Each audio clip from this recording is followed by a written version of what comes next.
guys, and welcome to today's video. This is actually future me jumping in here to do this intro because I actually forgot to do one. But I just wanted to jump in here and say welcome to today's video. For today's reading vlog, I'm reading only new releases. Exciting, very exciting, because I've had so many new releases and so many anticipated new releases on my TBR, so I thought that we could read some of them together. The one that I'm starting off this vlog with is Our Infinite Fates by Laura Stephen. This is a romantasy centred around these two soulmates who are basically soulmates in every single lifetime, but they're destined to destroy each other in every lifetime. And that's all I'm going to say for now, because I'm going to pass you over to Liza, who is reading this book.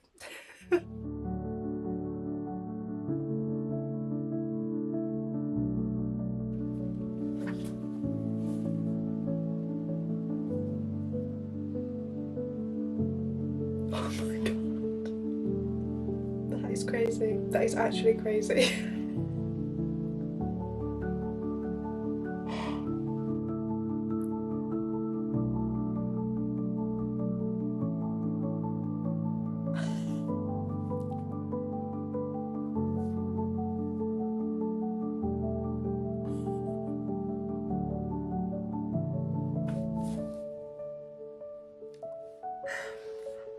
Okay, that is my favourite encounter that they've had so far. I'm literally on page 116 to 118. Disaster. Literal disaster.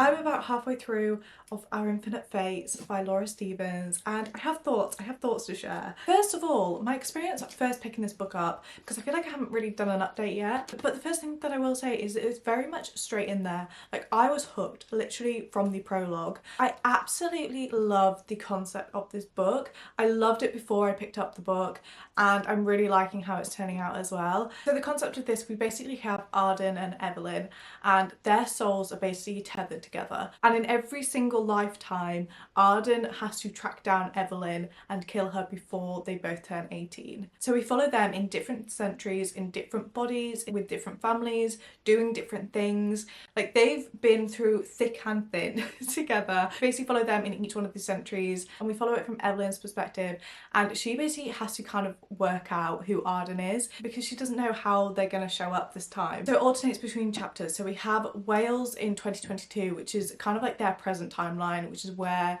Evelyn is right now. And in this timeline, she has a younger sister that she really cares about, and she really doesn't want to lose her, and her sister is really unwell, and Evelyn can give her stem cells to her sister to save her. But it's 2 weeks before Evelyn turns 18. So she's basically on a mission to find Arden and to beg him to give her a bit more time in order to save her sister. There's also this big question throughout the whole book as to why Arden needs to kill Evelyn, and Evelyn has never understood why. They can't remember centuries and centuries ago. They think that it was basically a deal or a curse, but they can't remember why. They can't remember, and Arden won't let them know. So we also have this big question, and Evelyn also thinks that if they can find the reason why this is happening, that they can then put a stop to it and hopefully stay in the lifetime that she's in right now. And Evelyn basically thinks that if they can work out the why, then they can also find out a way to stop the curse or the deal, and then they can stay in the lifetime that they're in now. And in the alternating timelines, we follow Arden and Evelyn meeting in all these different lifetimes, and we see what happens and how one of them ends the life of the other one. But we also get to see kind of glimpses of their connection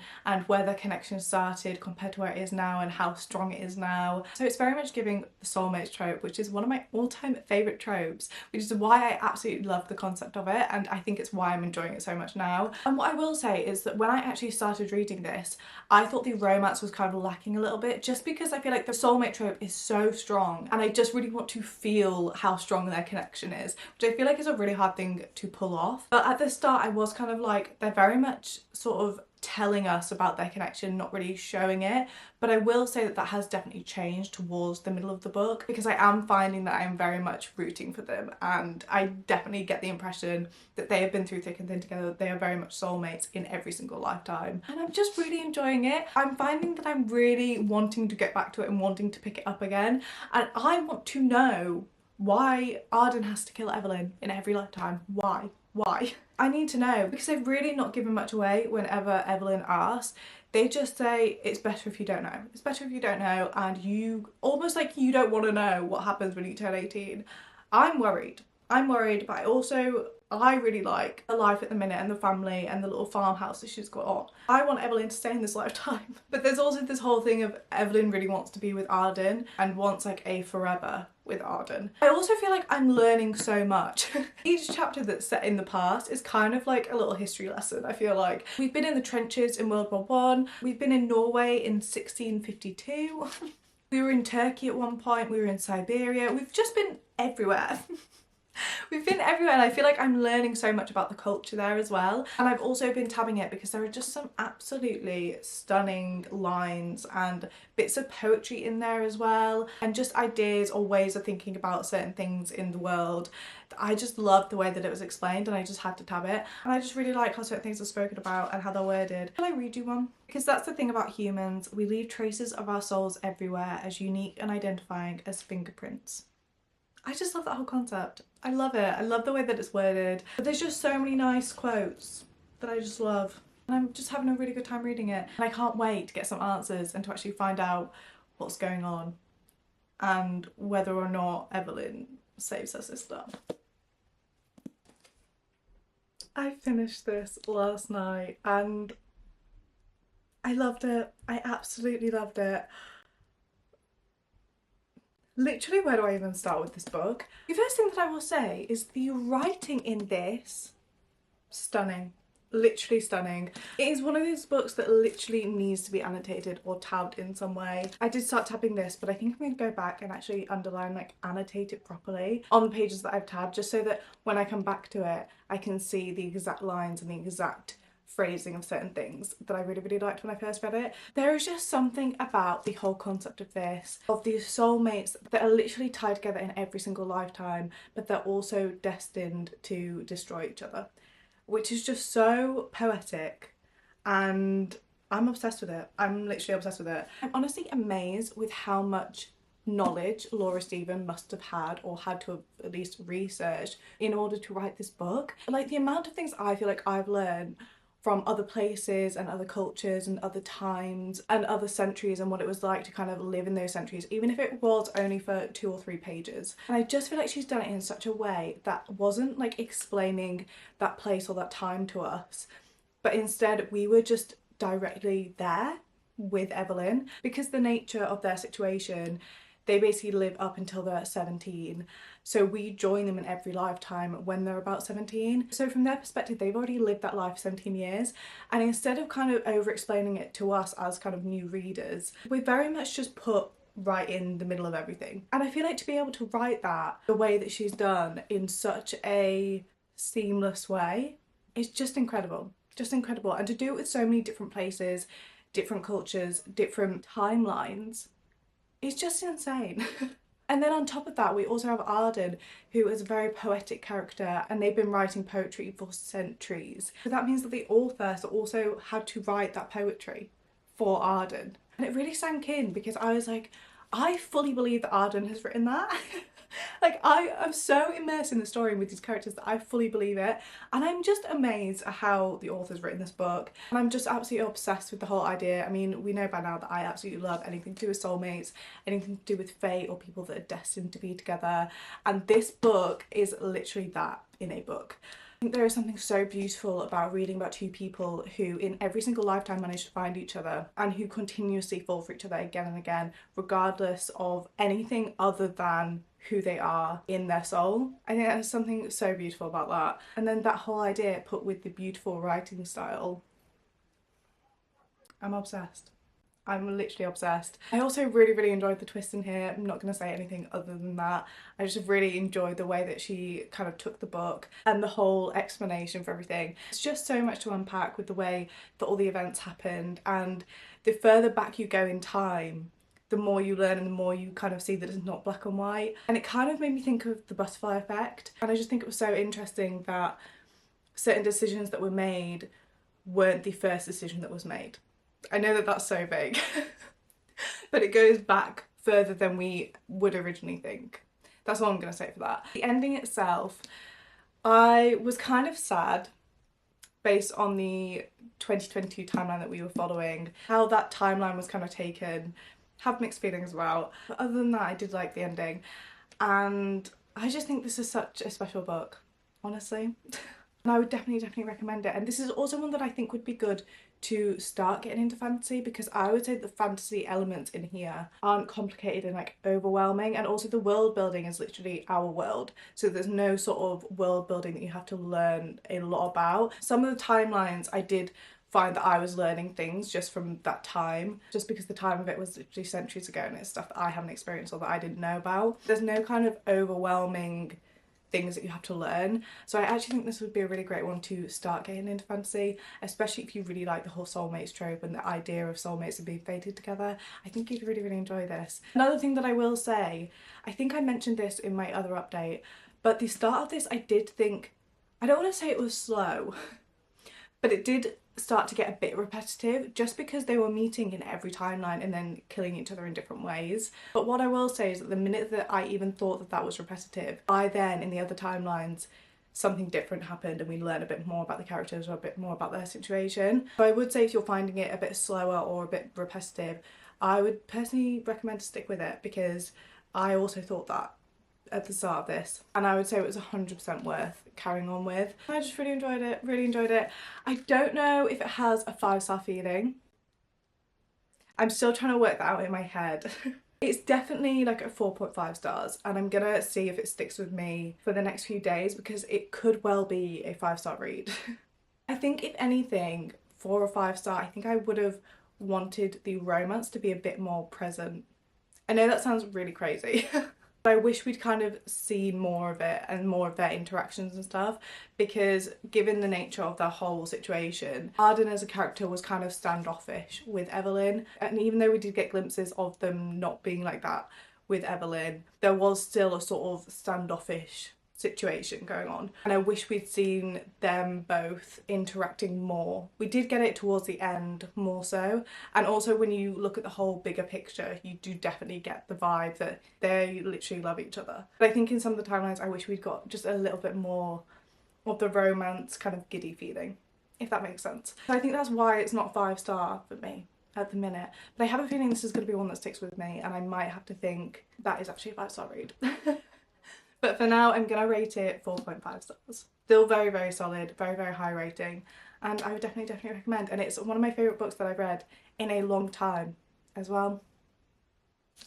As for my next read, I'm gonna pick the next new release. We have a few options, but I don't actually know what I'm in the mood for, but you will see what I pick out in the next clip.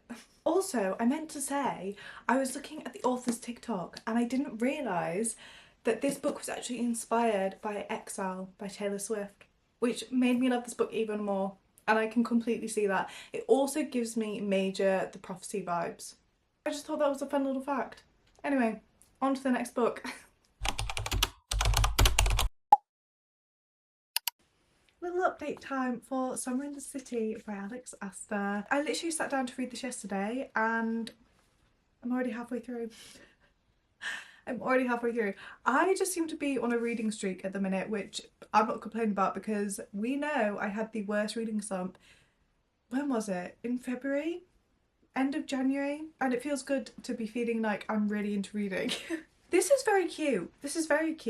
We basically have... This is where I literally forget everybody's name, ever. And this edition doesn't have a blurb, so that makes it even harder. We have Elle, who is a screenwriter, but she's got writer's block. And we also have Parker, who is a tech billionaire. And they briefly met. They had one interaction at this club like 2 years ago. And the interaction didn't go very well. And then it follows them 2 years later, and Elle, because she's got writer's block, she's basically been asked to screenwrite this film that is taking place in New York. So she essentially moves back to New York for the summer to get inspiration for this thing that she's writing. And the movie that she's writing it for, they have 8 locations in total that they want to include in the film. So she basically has to visit all 8 of these places in New York to get inspiration and write scenes that would take place in those places. She moves in temporarily for the summer into this flat, and she realises that her next door neighbour, the only other flat on the same floor as her, is Parker, who she had this interaction with 2 years ago and who she basically really dislikes. So that's the kind of setup that we've got going on, and he needs a fake girlfriend, and he basically makes a deal with her that if she is his fake girlfriend for the summer, then he will help her with some inspiration and will go to all of these 8 places around New York with her and everything. So it's kind of like a false proximity situation because they have the flats literally next door to each other, they're literally next door neighbours. Enemies to lovers. I'm gonna use that term loosely. I'm gonna use it very loosely because I don't think this is really giving enemies to lovers. It's definitely giving a dislike to love situation, but I don't think the mutual dislike for each other is there. There isn't really a mutual dislike. It's just mainly her having a strong dislike for him.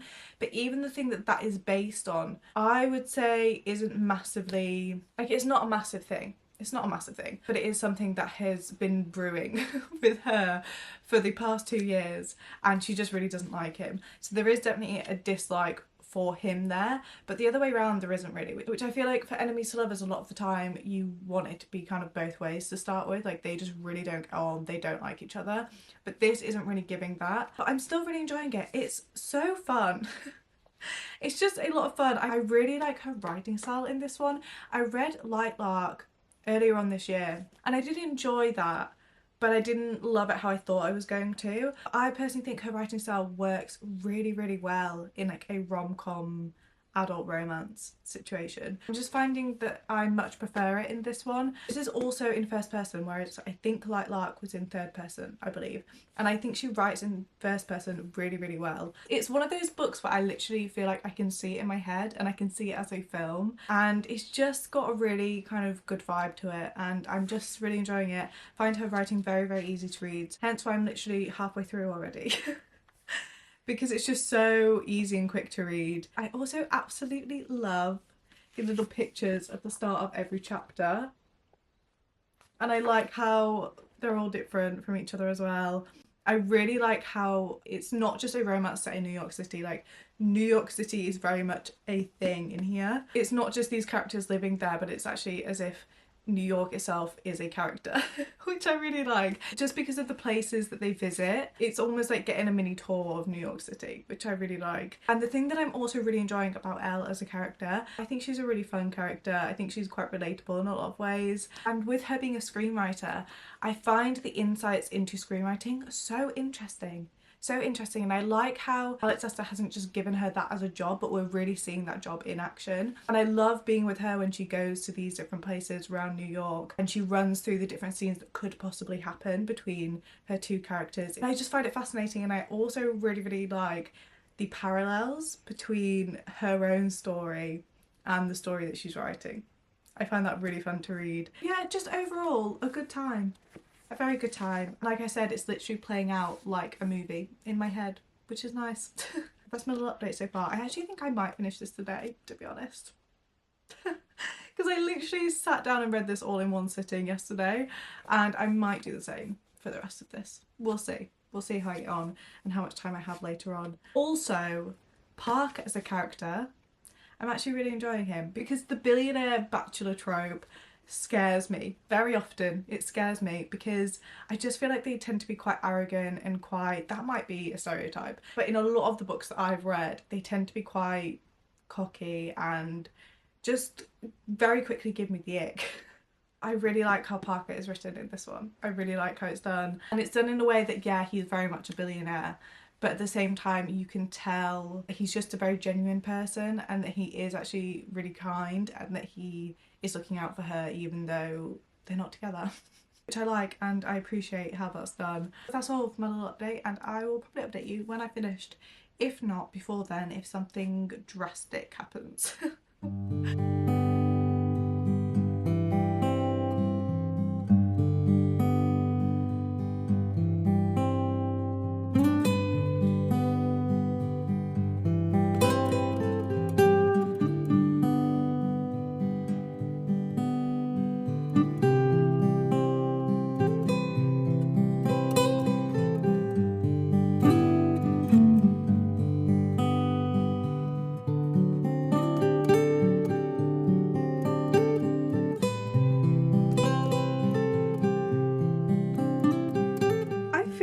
Reading Summer in the City by Alex Astor. I literally read this in like 2 days, which I can't actually quite believe that that's happened. It is very, very readable, and I think I said this before, but I really like Alex Astor's writing in here, and I think it really suits this kind of first person rom-com style. I have mixed feelings. I have mixed feelings. There is one chapter in here where the kind of third act conflict happens, and I was like, what is going on? Like, why are they acting like this? And it literally made me think, even after the whole book and the whole journey that we'd spent with these two characters, it got to the point where it made me think, well, they're not very suited, are they? They're just not very suited. They're obviously not meant to be. Sorry. We don't want that. We don't want that in a romance. We don't want that. We want to think that they are meant to be together. But I was literally sat reading it like, yeah, do you know what? It's actually best if we go our separate ways.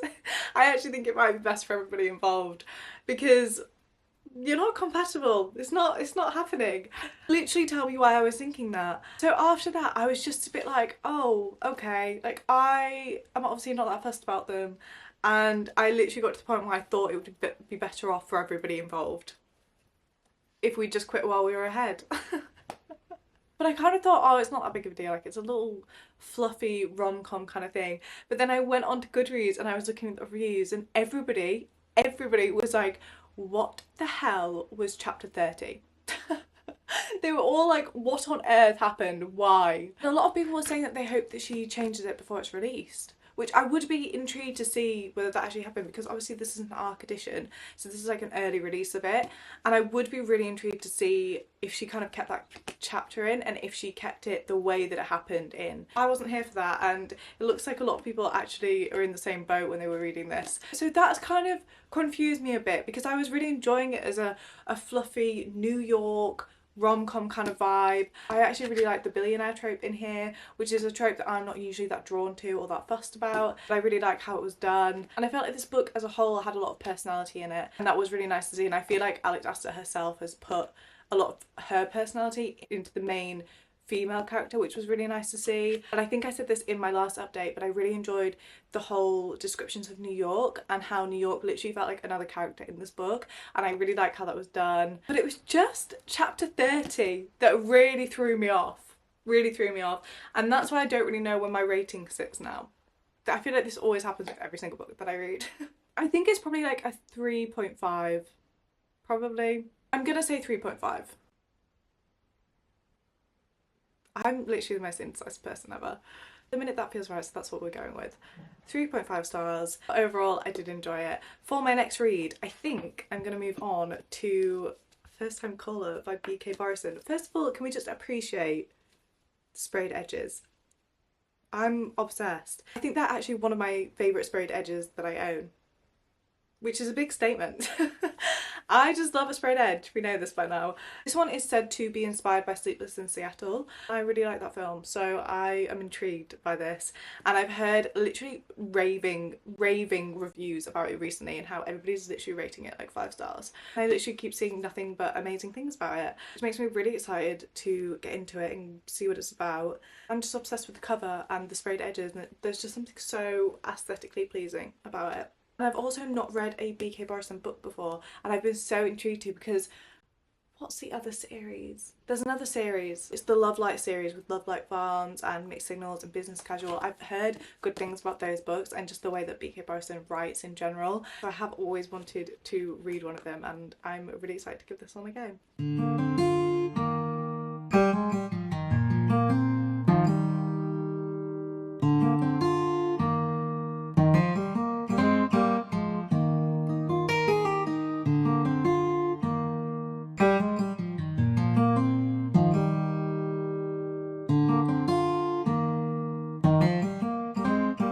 guys. I feel like it's been a couple of days since I last updated you.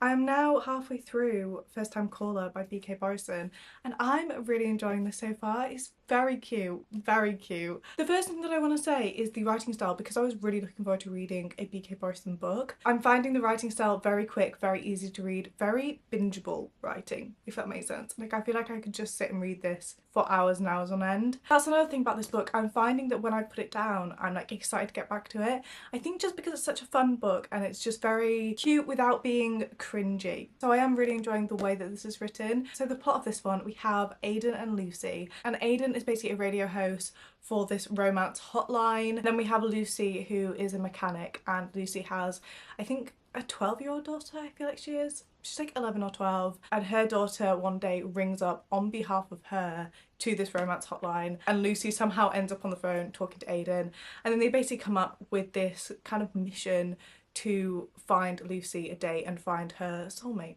essentially. That's basically the premise of this. But then obviously we have Lucy and Aiden meeting, and we have them spending a lot of time together and getting to know each other a bit more as well, whilst also sending Lucy out on these dates with other people. Interesting dynamic.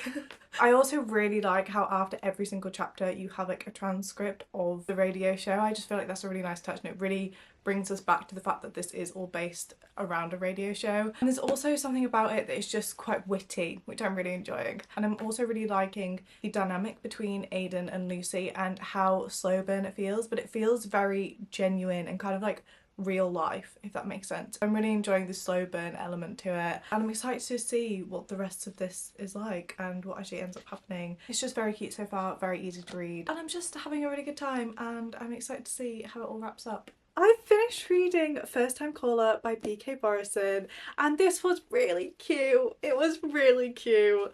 I just love the way that Aiden was with Lucy and the things that he did for her. So cute. And I think him as a male main character makes a really nice change to what I've been reading recently, just because there is something so wholesome about him. There's just something quite refreshing about him as a character that I really enjoyed. I also really liked how he was towards Lucy and how he treated her, and how he treated her consistently from the very start of meeting her, and not necessarily in over the top kind of exaggerated ways, but in the mundane kind of smaller ways. And I just feel like he consistently showed up for her, which we love.